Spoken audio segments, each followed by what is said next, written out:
جب کبھی بھی میڈیا ہم سے بات کرتی، میڈیا ہم سے پوچھتی ہے کہ کانگریس نے یہ کہا ہے کہ اویسی آنے سے ووٹ ڈیوائیڈ ہوں گے اور بھاجپا کو فائدہ ہوگا، ہم ان سے پوچھنا چاہتے ہیں کانگریس پارٹی سے، آپ کے 17 ودھائک جس کو گجرات کی جنتا نے ووٹ دے کر ودھائک بنایا، وہ تمام کے تمام جیتنے کے بعد نریندر مودی کے گود میں بیٹھ کر ابھی بھی چائے پی رہے ہیں، ابھی بھی چائے پی رہے ہیں، امت شاہ ان کو گلاب جامن کھلا رہے ہیں، اور ہم پر الزام لگاتے کہ اویسی سے آئے تو ایسا ہوگا۔ ارے تمہارے ودھائک امت شاہ اور مودی سے ملے ہوئے ہیں، جب ہمارا ودھائک کامیاب ہوگا انشاءاللہ تعالی تو وہ ایک ٹیبل پر مودی کے سامنے بیٹھ کر آنکھ میں آنکھ ڈال کر کہے گا کہ بھارت کے سنویدھان کے تحت انصاف ہونا چاہیے، اور ہم بھاگنے والے نہیں ہیں، ہم پیٹھ دکھانے والے نہیں ہیں، ہم انصاف کی لڑائی لڑ رہے ہیں، عزت نفس کی لڑائی لڑ رہے ہیں میرے عزیز دوستوں اور بزرگوں۔ اس لیے میری آپ سے ادباً اپیل ہے، آپ سے گزارش ہے کہ اس مرتبہ آپ تمام لوگ ایک ہو کر، پورا ونچت سماج، پورے کمزور لوگ ایک ساتھ ہو کر گومتی پور سے مجلس کے ودھائک کو کامیاب کریے۔ بہت سی پارٹی آئیں گی، کوئی یہ وعدے کرے گا، کوئی اور وعدے کرے گا، بہرحال وعدے کرنا ان کا کام ہے، اور چناؤ کے بعد آپ جانتے ہیں کہ کوئی آپ کو نظر نہیں آتا۔ چناؤ سے پہلے تو وعدے کریں گے آسمان سے تارے توڑ کر لا دوں گا، آپ کہیں گے کہ بھیا گومتی پور میں صاف پانی نہیں آتا، تو کوئی پارٹی کا بولا کہ ماتا جی تم پانی کی بات کر رہے، میں چاند سے مٹھی لا کر تمہارے چرنوں میں رکھ دوں گا۔ مگر جب چناؤ ہو جاتا ہے کچھ نہیں ملتا، اسی لیے میں آپ سے اپیل کر رہا ہوں کہ اس بار آپ کو سوچ سمجھ کر اپنے سیاسی فیصلے کرنے کی ضرورت ہے۔ وہیں پر میرے عزیز دوستوں اور بزرگوں، آپ جانتے ہیں کہ احمد آباد میونسپل کارپوریشن نے 19,370 پراپرٹیز کو 19,370 پراپرٹیز کو پراپرٹی ٹیکس نہیں دینے کے لیے ان کو سیل کر دیا، ان کو بند کر دیا۔ ہم بی جے پی سے پوچھنا چاہتے ہیں، بھارت کے پردھان منتری سے پوچھنا چاہتے ہیں، نریندر مودی جی یہ کون سا انصاف ہے کہ 19,370 پراپرٹیز کو جو پراپرٹی ٹیکس نہیں دیا آپ نے ان کو بند کر دیا؟ کیا یہ ظلم نہیں ہے؟ بتائیے۔ آج اگر گجرات اور دیش میں غریب پریشان ہے، نوجوان بے روزگار ہے، قیمتی آسمانوں کو چھو رہی ہے، تو پھر اس کا ذمہ دار کیا بھاجپا نہیں ہے؟ ارے پراپرٹی ٹیکس نہیں دیے تو ٹائم دینا تھا، یا معاف کر دینا تھا کہ چلو چناؤ آ رہے ہم پراپرٹی ٹیکس کو غریبوں کے لیے معاف کر دیتے، مگر وہ بھی نہیں کرنا چاہتے ہیں۔ اس سے آپ اندازہ لگا سکتے ہیں کہ کیا ہو رہا ہے۔ میرے عزیز دوستوں اور بزرگوں، ایک اور بات جو میں آپ کے سامنے بڑی ذمہ داری کے ساتھ رکھنا چاہ رہا ہوں کہ ابھی صابر بھائی نے مجھے بتایا کہ دلتوں پر ظلم گجرات میں بہت ہو رہا ہے، دلت بھائیوں پر۔ بھاو نگر ضلع میں سرپنچ کو ولابھیر پولیس اسٹیشن میں کیس رجسٹر ہوا، 2 لوگوں نے مل کر ملدورائی کے سرپنچ کو مارا اور پیٹا، اور انہوں نے کیوں اس پر حملہ کیا؟ کیونکہ وہ بابا صاحب امبیڈکر کے نام پر ایک ہال بنا رہا تھا۔ کیس تو رجسٹر ہو گیا، 24 تاریخ کو 24 جولائی کو کیس رجسٹر ہوا، مگر اب تک کسی کی گرفتاری عمل میں نہیں لائی گئی۔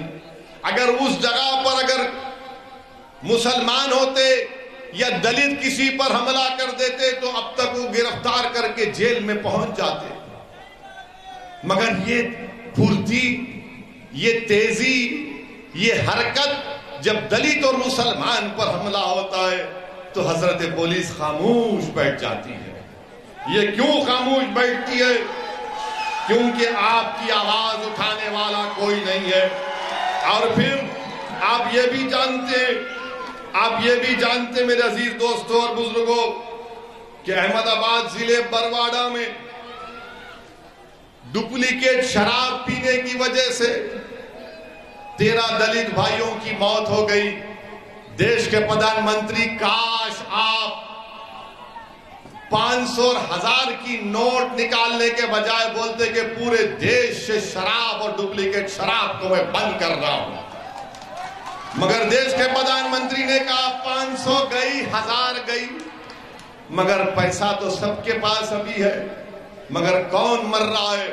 ڈپلیکیٹ شراب پی کر برواڑہ میں 13 دلت لوگوں کی موت ہو گئی۔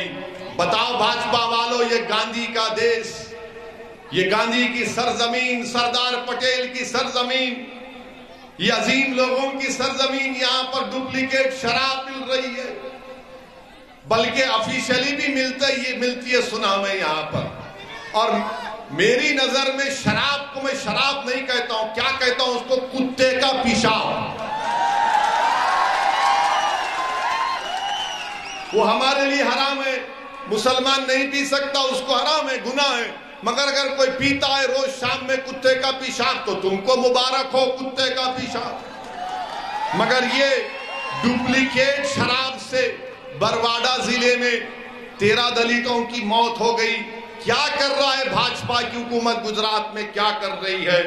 میرے عزیز دوستوں اور بزرگوں، جیسا کہ میں نے آپ سے کہا کہ ہم اس سال بھارت کی آزادی کے 75 سال کو منائے ہیں۔ میں پوچھنا چاہتا ہوں بھاجپا کے لوگوں سے کہ کیا آپ جانتے ہیں آر ایس ایس کے لوگ، ابھی آر ایس ایس کے لوگ تو کبھی بھارت کی آزادی میں کچھ نہیں کیا، انہوں نے نہ لٹھ پرائے، نہ چڈی پہن کر پرائے، کچھ نہیں کیا انہوں نے۔ دیش کی آزادی میں آر ایس ایس کا کوئی رول نہیں تھا۔ اب گجرات کی سرزمین پر میں پوچھنا چاہ رہا ہوں بھاجپا کے لوگوں سے، مدیٹھی گاؤں میں کیا جانتے ہیں بھاجپا والے شاہ بیگ مکرانی کون تھے؟ احمد آباد سے 150 کلومیٹر ہے، مدیٹھی ایک جگہ ہے۔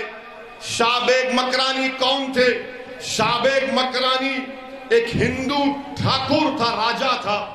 جب سن 57 میں انگریز اپنی فوج لے کر اس ہندو راجا کی حکومت کو ختم کرنے کے لیے پہنچے تو شاہ بیگ مکرانی رحمت اللہ علیہ اس گاؤں کے ٹاور پر کھڑے ہو کر تیر برسانا شروع کر دیے۔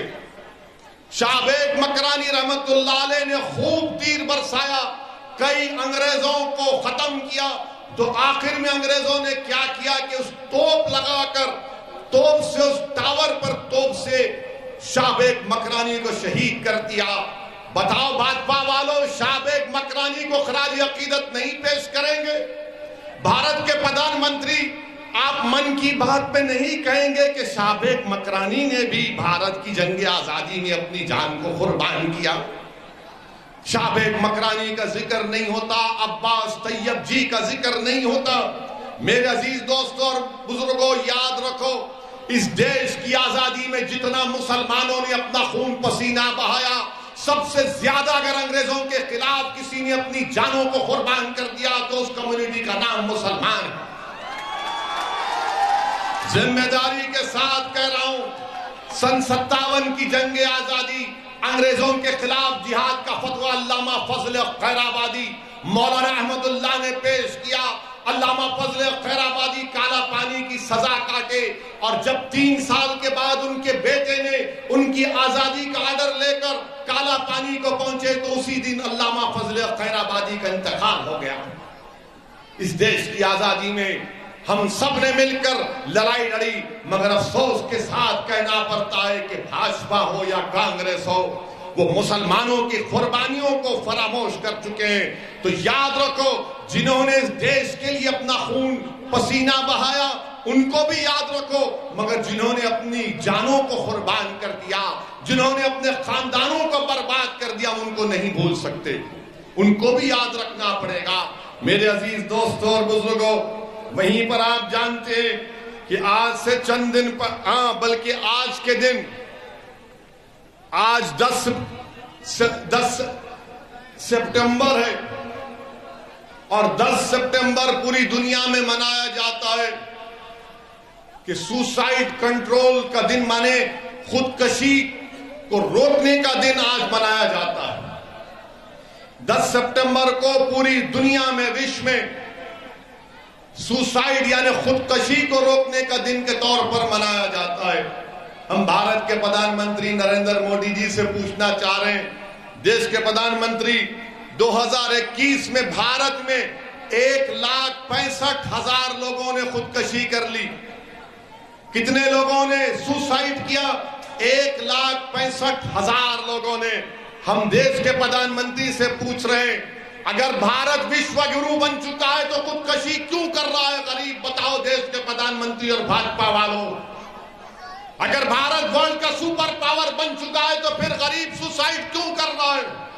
میرے عزیز دوستوں اور بزرگوں، آپ کو جان کر تکلیف ہوگی کہ اس میں سب سے زیادہ سوسائڈ کرنے والے ڈیلی ویجر ہیں، مزدور ہیں، جو صبح اٹھ کر اپنی اولاد کا پیٹ بھرنے کے لیے مزدوری کرتا ہے۔ سب سے زیادہ سوسائڈ کرنے والے وہ ہیں۔ آپ کو جان کر حیرت ہوگی کہ 15 اور 29 سال کے درمیان میں جو مہیلائیں جو سوسائڈ یا خودکشی کرتی ہیں وہ شادی شدہ ہیں۔ کیوں خودکشی کر رہی؟ کیونکہ گھر چلانے کے لیے پیسے نہیں ہیں۔ اور پھر اس کے بعد یہ بھی بات سامنے آئی کہ 2018 سے 2020 میں 25,000 لوگوں نے خودکشی اس لیے کی کیونکہ بے روزگار تھے، بینکرپسی کا شکار ہو گئے۔ دیش کے پردھان منتری، کیا آپ کی ذمہ داری نہیں ہے کہ آپ ان یواؤں کو نوکری دیں؟ دیش کے پردھان منتری، کیا آپ کی سرکار کی ذمہ داری نہیں ہے کہ وہ مہیلا جو اپنے گھر میں پیسے نہیں ہونے کی وجہ سے خودکشی کر رہی ہے آپ اس کو روکیں؟ کیا دیش کے پردھان منتری آپ کی ذمہ داری نہیں ہے کہ وہ مزدور جو صبح اٹھ کر محنت کرتا ہے مگر سب سے زیادہ خودکشی 2021 میں کیا تو مزدور نے کیا؟ بتاؤ دیش کے پردھان منتری، کس بنیاد پر آپ بھاجپا کو ووٹ دینے کی بات کر رہے ہیں جب مزدور خودکشی کر رہا ہے؟ ہماری بیٹیاں گھر میں پیسہ نہیں ہے خودکشی کر رہی ہیں، نوجوان خودکشی کر رہا ہے، نوکری نہیں ہے۔ بتائیے آپ، یہ ہمارے دیش کا حال ہے۔ میں یہاں پر کھڑے ہو کر ان تمام لوگوں سے اپیل کر رہا ہوں جن کے پاس پیسے نہیں ہیں، جو مشکلات میں زندگی گزار رہے ہیں، جو بھاجپا حکومت کے غلط فیصلوں کی وجہ سے ان یواؤں کا مقدر بے روزگاری بن چکا ہے۔ میں ان تمام سے اپیل کر رہا ہوں، میری بیٹیوں سے، میری ماں اور بہنوں سے، میرے نوجوانوں سے اپیل کر رہا ہوں کہ اپنی جان مت لو، اپنی جان مت لو۔ تم اپنی جان لوگے تو تجھ سے تمہارا نقصان ہوگا۔ تم زندہ رہو، تم اللہ سے امید رکھو، یاد رکھو، تم جد و جہد کرو، لڑو۔ اور اگر تم کسی نیتا سے ناراض ہو، کسی سرکار سے ناراض ہو تو اس ناراضگی کو اس کے خلاف ووٹ ڈال کر استعمال کرو، مگر خدا کے لیے اپنی جان کو مت گنواؤ، خودکشی مت کرو۔ خودکشی مایوسی کی نشانی ہے۔ تم لڑو سسٹم سے، تم لڑو اپنے حق کے لیے، تم روڈ پر نکل کر آؤ، تم مورچہ نکالو، تم مجھ سے بات کرو، ہم تمہاری لڑائی لڑیں گے، مگر خبردار تم کبھی اپنی جان کو نہیں گنوانا، تم اپنی جان نہیں لینا، تم زندہ رہنا۔ اور اگر تم سمجھتے ہو کہ کوئی حکومت، کوئی پارٹی تمہارا ساتھ نہیں دے رہی تو تم اس کے خلاف ووٹ دو، تم موت کے آغوش میں مت جاؤ، مگر اس پارٹی اور سرکار کے خلاف دے کر اس کو ایک سیاسی ڈیتھ دو، اس کو سیاسی موت دے دو اس کو۔ میرے عزیز دوستوں اور بزرگوں، پھر آپ یہ بھی جانتے ہیں کہ ایک اہم مدعا گجرات کا جو آپ کے سامنے آیا وہ یہ ہے میرے عزیز دوستوں اور بزرگوں کہ نریندر مودی کی بھاجپا کی سرکار کہتی ہے کہ راشٹرواد ہمارے لیے بڑا اہم ہے۔ بولتے ہیں نا کہ راشٹرواد ہمارے لیے بڑا اہم مدعا ہے، بولتے ہیں نا، ہر بھاجپائی بولتے ہیں راشٹرواد راشٹرواد۔ آپ کو معلوم ایک گجرات کا بیٹا جس کا نام لانس نائک گوپال سنگھ بھدوریا، جس نے کشمیر میں پاکستان سے آئے آتنکوادیوں سے مقابلہ کرتے ہوئے اپنی جان کی عظیم قربانی دے دی. اس کا نام لانس نائک گوپال سنگھ بھڈوریا ہے. اور گوپال سنگھ بھڈوریا اس کو شوریہ چکر دیا گیا. اور کیسے ملا اس کے پریوار کو شوریہ چکر؟ پوسٹ سے بھیجا دیا گیا. پوسٹ سے. کیا گجرات کے مکھیہ منتری وہ شوریہ چکر کو لے کر گوپال سنگھ بھڈوریا کے ماں باپ کے چرنوں میں جا کر نہیں رکھ سکتے تھے؟ جس نے بھارت کی زمین کو پاکستان کے ٹیررسٹوں سے مقابلہ کر کے اپنی جان کو قربان کر دیا، آپ پوسٹ سے بھی جاتے ہیں. واہ بھاجپائیو، تمہارا راشٹرواد تو ڈوغلا ہے، ڈپلیکیٹ ہے. تم اس گھر کو نہیں گئے، اس شہید کے گھر کو نہیں گئے جس نے آتنکوادیوں سے مقابلہ کر کر اپنی جان کی عظیم قربانی کو پیش کیا. تم نے گوپال سنگھ بھڈوریا کو پوسٹ سے تم نے اس کے پاس بھیجا دیا. میرے عزیز دوستوں اور بزرگوں، میں آپ سے اپیل یہ بھی کرنا چاہوں گا کہ انصاف کی لڑائی لڑنا ہے مجلس کو اور آپ کو. اور میں اپنی بات کو مکمل اس وقت تک نہیں کر سکتا جب تک کہ میں بلقیس بانو کا ذکر نہیں کروں. بلقیس بانو صرف مسلمان کی بیٹی نہیں ہے.